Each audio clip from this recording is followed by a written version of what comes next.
자, 오랜만에 모시겠습니다. 황교익 선생님 모시겠습니다.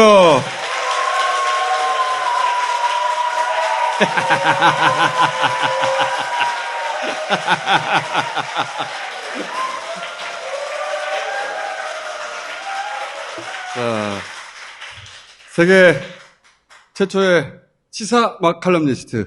네. 요즘 SNS로 정권을 요리하고 계시던데. 자, 우선 여름 보양식 하나 추천해 주세요. 글쎄, 목포 가서 민어 먹었어요. 가격이 굉장히 비싸더라고요. 그래서 민어는 추천 못 드리겠고. 큰 닭을 파는 데들 찾아가셔가지고. 큰 닭. 그냥 뭐. 우리나라 치킨이 너무 작은 걸 팔고 있다. 이걸 지금 몇 년째 밀고 있어요. 그래서 네. 큰 닭을 찾아서. 닭은 커야 맛있습니다. 여러분이 드시는 그 치킨, 그것도 한 30일짜리 밖에 안 됩니다. 병아리입니다. 100일짜리 닭을 보통 연계라고 그랬어요. 연한 닭.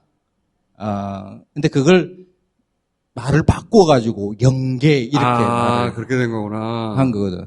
그래서 100일짜리 닭 정도 돼야 그래 겨우 이제 닭이라고 할 수 있습니다. 그 어디서 큰 닭을 먹을 수? 있어요? 큰 닭 뭐 계곡밑이라든지 특정한 식당들을 제가 추천하지를 않아요. 아니, 검색어라도 알려주셔야지. 큰 닭 하면 나옵니까? 큰 닭, 오랜 토종닭 지론이신데 뭐 이런 식으로 검색하시면 기업들이 이윤 때문에 닭이 채 크지도 않았는데 그렇지. 분개하고 계시거든. 한 7년째 붕괴하고 있는데 잘 안 바뀌더라고. 욕만 먹고. 그래서 뉴스공장 마지막 2년은 닭 얘기밖에 안 했죠, 매주. 네, 계속 닭만 이야기하고 네. 있습니다. 닭 사이즈를 키워야 된다고. 네. 자, 큰 닭 검색하세요. 검색하시고 요런 거 하시고 계시더라고. SNS에서. 되는 거였어?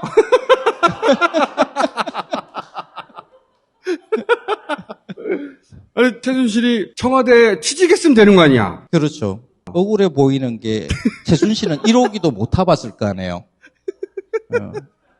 감옥 가 계시고. 그리고 요 일정표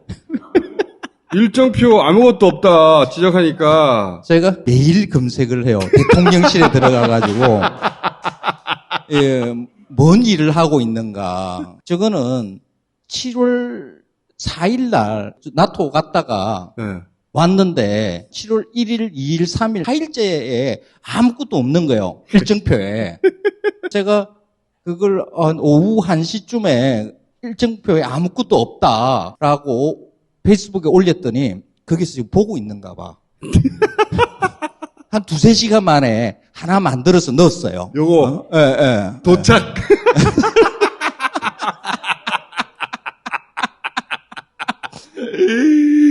야, 원래 일정표라는 게 며칠 후에 무슨 일이 있을 것이다. 그런데 지난 것만 올려요. 왜 이러는가?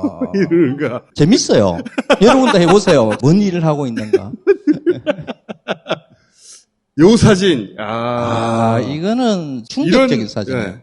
대통령은 국가를 대표하기 때문에 공식 사진들은 다 높이 위치를 가운데 취하게 잡죠. 하죠. 가운데로 잡죠. 예. 근데 이거는 학생이 공부하고 있는데 엄마가 잘하고 있나 이러면서 있잖아요. 이거는 윤석열 위에 김건희가 있는 거죠.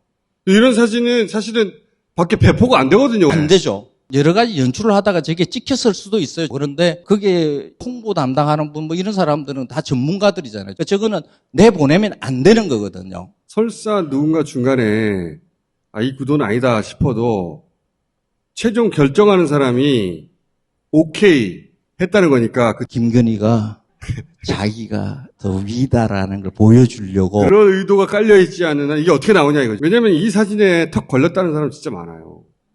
어떻게 이런 구도의 사진이 나올 수가 있지? 누가 선택한 거야? 누군가가 이 사진 내야 돼 라고 선택했다면 그 선택할 수 있는 사람은 대통령 아니면 부인 아니야. 그 앞에 있는 그 일정표도 그러고 이 사진을 배포한 것도 그러고 대통령실 안에 비전문적인 최소한의 섬세함도 없는 사람들에 의해서 지금 국가가 운영되고 있다라는 거죠.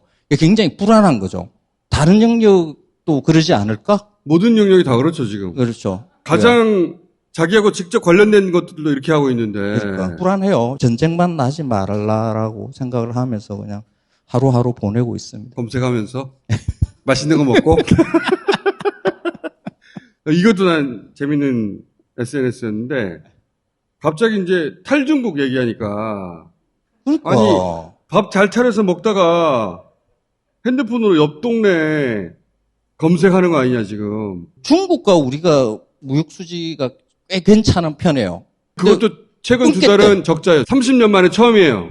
중국 교역이 이제는 우리가 뭐 별 이득을 볼 거 없어서 저 유럽으로 시장을 옮기자라는 그런 전략을 해볼 수 있는 거예요. 그런데 그걸 말하면 안 되는 거죠.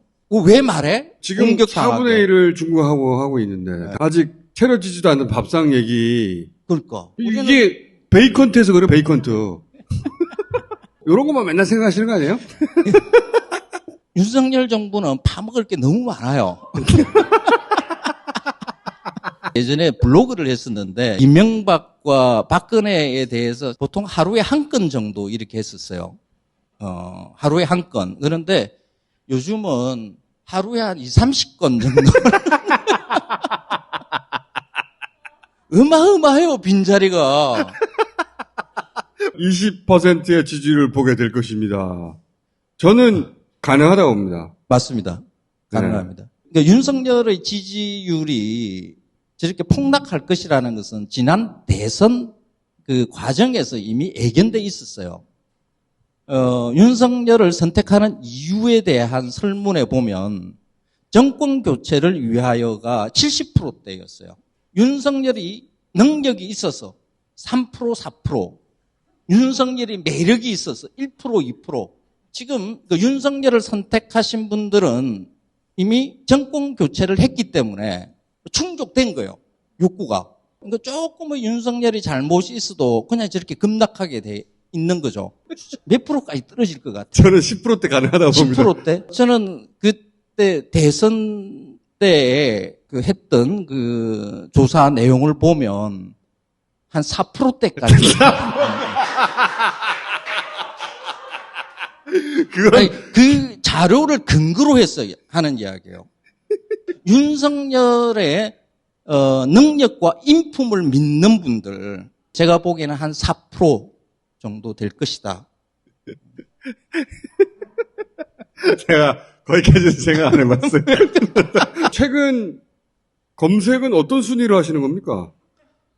일단 대통령 일정표 한번 보고. 그렇죠. 대통령실부터 일단 들어가고요, 아침에. 잽을 많이 날려요, 잽. 한 이야기 또 하고, 한 이야기 또 하고. 연타로, 이런. 하루에 20개씩. 아니, 그래서 저희가 음식 코너 따로 하나 만들려고 해요. 그래가지고 음식 얘기도 가끔 하죠, 뭐. 저도 음식 이야기 가끔씩 하고 싶어요. 지금 음식 방송하는 PD들이 다 죽겠대. 시청률이 안 나오니까. 정치 뉴스 소비하고 있구나, 요새. 네, 그렇죠. 그 어떤 저런 패션이 있을까? 패션 대단하지. 많은 분들이 이렇게 저한테 그 재미난 일인 사진들을 보내주시는 분들이 있어요. 윤석열의 바지 있잖아요. 오늘 계속 나오네. 거꾸로 입은 거 아니야? 펑퍼짐한 바지 있잖아요. 네. 그게 그렇게 큰 바지를 입는 이유가 어떤 추론 여러 가지 이제 좀 추론들을 하는 거예요. 여러분들이 그러면서 이제 저한테 막 보내요. 그 중에 아주 재미난 게 하나가 그 바지 속에 뭔가 있을 것이다. 속주머니 그게 예전에 할머니 할아버지들이 안주머니에 거기에다가 뭐 비밀스럽게 뭐 넣어 놓는 거 있거든요. 안주머니 있었죠. 네. 네. 그래서 그 안에 뭔 주머니가 있을 것이다. 그렇지 않고서는 소주병? 피치 아니, 그러니까 나는 참 이해가 안 가는 게 부인이 그렇게 패션에 관심이 많은데 그러니까 매일 아침에 기자들 앞에 쓰는데 그 라인 맞춰주면 되잖아. 그러니까 그 배 나오고 이래도 그러니까 맞춰주면 되거든요. 그렇죠. 충분히 저 김문총수 봐요. 배 좀 나오고 이래도 옷 굉장히 잘 입거든요. 난 이해가 안 가. 네. 거의 똑같은 벙포지만 양복 그거 입고 사방팔방 돌아다니더라고. 사람 붙여줄 수도 있잖아. 사람. 네. 그 옷이 그러니까 비싼 옷이라고 다 이렇게 좋은 게 아니거든요. 그 사람하고 잘 어울려야 돼요. 김우중 총수 제가 있잖아요. 날 보면서 패션 참 멋있다라고 이야기하는 게 그러거든요. 저도 그렇게 생각합니다. 잘 입어요. 참 잘 입어요. 부인이 네. 일부러 그러나 이런 생각이 들어요. 저는 이 남자가 매력적이고 세련되게 보이는 걸 원치 않나? 자기가 없으면 이렇게 추레한 사람이라는 거를 계속 노출하기 위해서 방치하는 건가? 왜 그렇게 셀프대 입고 돌아다니게 해? 방송 이런 거, 그러니까 제가 뭐 출연하고 했을 때도 코디가 붙어가지고 제 옷을 다 맞춰줘요. 근데 대통령이잖아. 그러니까요. 그러면, 뭐, 나토의 어떤 자리에서는 이런 색깔로, 이런 넥타이로 이렇게 입고, 뭐 이런 거 다 해야 되는 거거든요. 그러니까 본인이 못하는 거는 지금 자명하기 때문에 사람 붙여주면 된단 말이야. 너무 부끄러워. 부끄럽죠. 유럽 사람들, 남자들끼리 옷을 보고, 아, 저 사람이 어느 정도 수준의 감각을 가지고 있는가 하는 것을 딱 품평을 해요. 그거는 단번에 알죠. 그렇죠. 예. 양복 입은 거 보면. 그러죠. 비즈니스 상대를 판단을 할 때 다 그렇게 해요. 옷 입은 거, 신발 어울리게 신고 왔는가. 지금 윤석열의 옷은 완전히 대한민국의 국격을 완전히 망가뜨려 놓는 일이죠. 디스트로이! 적어도 대한민국 대통령으로서 품위를 지킬 수 있는 수준의 옷은 입고 나와야 되는 거예요.